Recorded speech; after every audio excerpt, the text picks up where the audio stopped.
Economista, buenas tardes, estimados compañeros. Mi nombre es Alexandra Guayasamín, pertenezco al Instituto Tecnológico Universitario Sucre, cuarto semestre, carrera de contabilidad.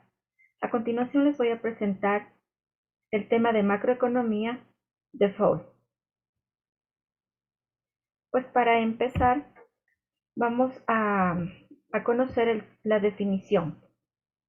Default o suspensión de pagos es un término habitualmente utilizado en finanzas para hacer referencia a una situación en la que el prestario no hace frente a las obligaciones legales que tiene con sus acreedores. El default puede producirse con distintos tipos de deuda, ya sean bonos, hipotecas o préstamos. El término default debe distinguirse de los términos insolvencia y quiebra, es decir, son diferentes. Default básicamente hace referencia a la situación en la que el deudor no ha pagado la totalidad de las deudas que tiene con los acreedores. La diferencia con la quiebra es que en este caso el deudor tiene suficientes activos para hacer frente a sus deudas, pero sus activos no son lo suficientemente líquidos. El término insolvencia es un término legal que se refiere a una situación en la que el deudor es incapaz de pagar sus deudas. El término quiebra es una situación jurídica en la que el deudor no puede hacer frente a los pagos que debe realizar, porque estos son superiores a sus recursos económicos disponibles. Pueden incurrir en default tanto las personas físicas como las jurídicas e incluso los países, que a continuación vamos a topar el tema. Pues bien, con esta introducción pasamos al tema del default. Debemos conocer que todos los países se endeudan. Ninguno está exento de la deuda, unos más que otros.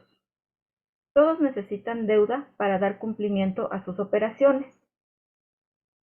Cuando el pago de estas deudas no se cumplen, no es común, pero sí suceden, estamos hablando de un default.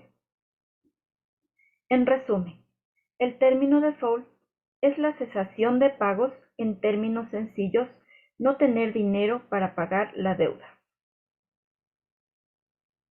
En la actualidad, los países con la problemática del COVID están complicados. No hay dinero por el cierre del comercio internacional que se generó. La balanza de pagos ha producido un desbalance, convirtiéndose en un problema macroeconómico. Los países se encuentran buscando opciones para reestructurar sus deudas y no caer en default. Existen dos tipos de deudas. Los préstamos a organismos internacionales, tales como son el Banco Mundial, el Fondo Monetario Internacional y el BID. Y el otro tipo de deuda que tenemos por la emisión de bonos. ¿Qué son los bonos? Son títulos que suelen ser negociados a través de un mercado o bolsa de valores, donde la entidad emisora de los bonos recibe una cantidad de capital y se compromete a devolverla en un determinado plazo, pagando intereses a este valor, a este capital. Como existe el riesgo de que una empresa o gobierno incumpla el pago de esta obligación o disminuya el poder adquisitivo de la moneda de un país, los portadores de los bonos exigen una tasa de interés muy alta, dada el riesgo asociado que asumen. Estos bonos pueden ser negociados ya sea con el Estado o con organismos privados. Consecuencias macroeconómicas. ¿Cómo afecta el default a un país? Pierde acceso al crédito internacional. tarda varios años en volver a acceder a estos mercados.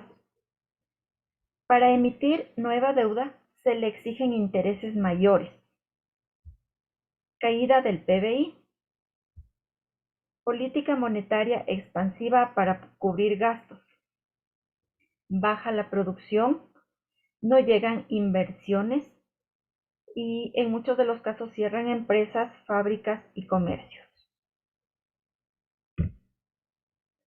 Vamos a ver a continuación las consecuencias microeconómicas. ¿Cómo afecta el default a las personas?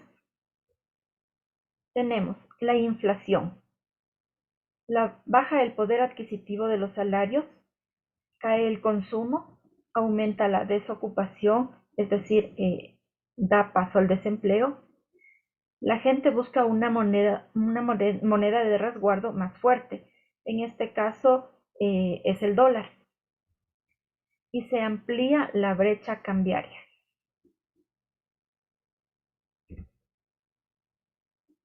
¿Qué tipos de default existen? Pues tenemos, empezando por el mínimo, que sería el default controlado. No se cumplen con algunos pagos, pero dentro de una reestructuración. El default selectivo implica no pagar algunas series de bonos.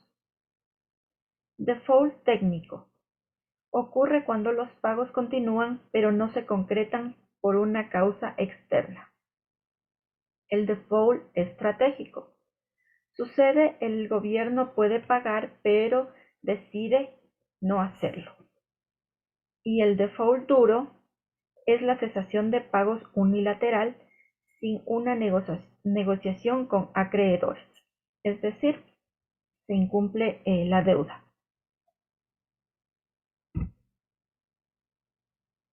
A continuación, vamos a revisar los países con más defaults o reestructuraciones de deuda.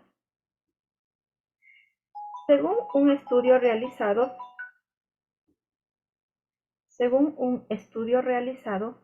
por la Universidad de Harvard, determinaron que se registraron desde el año 1800 al 2000 250 defaults en el mundo, es decir, más de un default por año.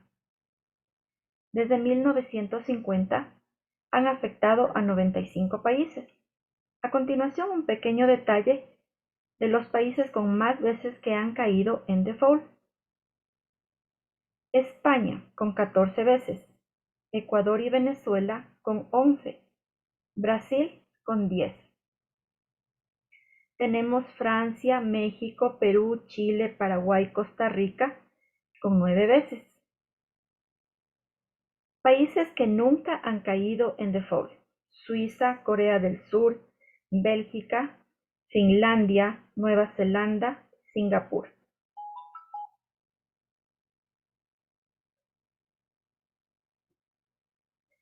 También tenemos países como Estados Unidos, Alemania, Reino Unido, que han caído en default, pero se les considera economías con credibilidad por el tamaño de sus mercados.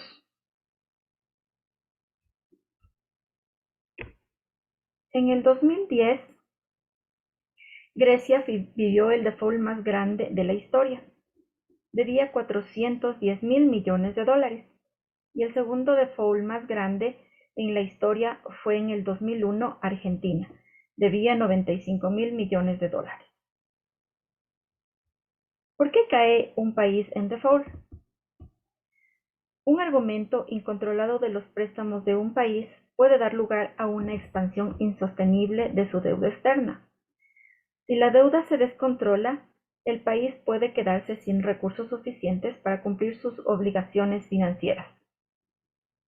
Otro factor que puede llevar a un incumplimiento es la inestabilidad política, como podemos observar y sucedió en el 2001 ya mencionado en el país de Argentina, con el estallido de una guerra o una revolución.